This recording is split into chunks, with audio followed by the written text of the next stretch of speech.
এটা কি কোনো জিন্দিগি হলো ভাইয়া?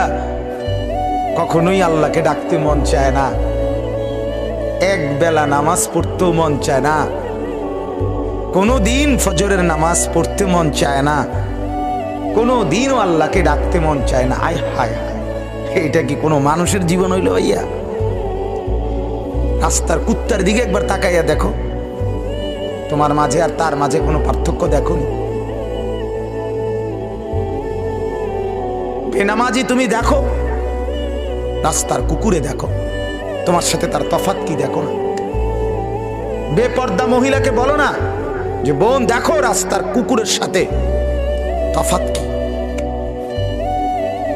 বেহায়া নারীকে বলেন এক কুকুর দুর্গন্ধ ছড়ায়, বেহায়া নারী তার চাইতে বেশি দুর্গন্ধ ছড়ায়। বেপর্দা নারী সমাজ আরো বেশি নষ্ট করে, সমাজ নষ্ট করে। যে মেয়েটা বেপর্দা হইয়া অসংখ্য যুবককে নিজের শরীর দেখাইল, আল্লাহর কসম এই সমস্ত যুবকের গুনার সমপরিমাণ পীড়া ওই নাফরমান মেয়ের কাঁধে উঠবে, মহিলার কাঁধে উঠবে, কোনো সন্দেহ নেই।